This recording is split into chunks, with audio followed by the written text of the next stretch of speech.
as you guys know, I am now a member of the House of Commons Finance Committee. I used to be a member of the House of Commons Finance Committee till they threw me off, the Conservatives that is. Now I'm back on, this time as a Liberal. So it's interesting. I've been on both sides of the table.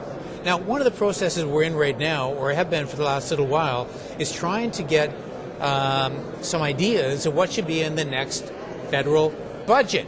But we're a little suspicious about the whole process because we're not sure that actually you as average Canadians get anywhere near this process at all. But I've got one of my colleagues here with me. Massimo Pacetti is an MP from Montreal. That's right. And Massimo's been on, you're vice chair actually. Vice chair. Used to be the chairman. Not only is he more important than me, he's a lot taller too, so you can see that. But Massimo, how would you characterize this process we've been involved in? Pre-budget consultation. Is it worth anything or not? Well, the way it's been going this year, the way it's been organized this year, I think it's not worth very much. I mean, I used to chair this committee. I mean, I've organized this committee through the whole pre-budget process, and I'd say, conservatively speaking, not conservative in party, we saw over 400, almost close to 500 groups, not necessarily witnesses. And in those days, and I'm not talking those days, was 2-3 years ago.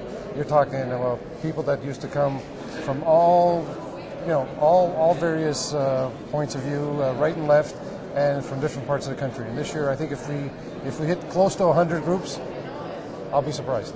Now, the question is begged then, does this actually make any difference to the process?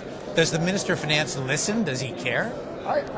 Does it make the difference to the process? It's supposed to make a difference to the process. Does it? I don't know, because I've never been in the Minister's department to see how it works.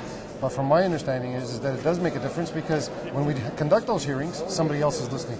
The hearings are recorded. The committees are on record.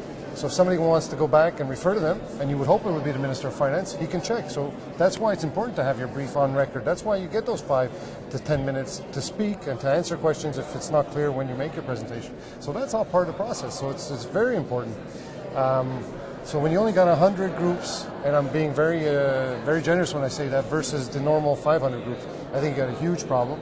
The other aspect as well is that we usually travel 1 week out west, 1 week out east. This year we decided to travel 2 days out west, two days out east, and there were hardly anybody in attendance. We had groups that were lobbying to get in. If you knew a Conservative, you got in. So I'm not sure I'm satisfied with the process.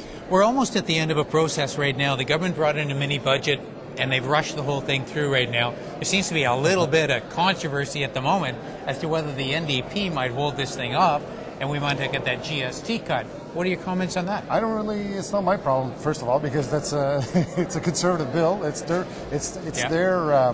initiative. It's their way of trying to go forward in terms of strategy from a finance point of view. So it's up to them to have been organized, to have said, okay, we're presenting the GST cut.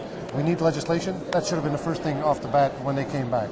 Instead, we started to do all kinds of things. We got stalled in committee, and now all of a sudden it's a priority. 2 weeks before legislation's got to get out in the House of Commons, when they know that the bill has to go through the House of Commons, 3 different stages, 1 through committee and then through the Senate.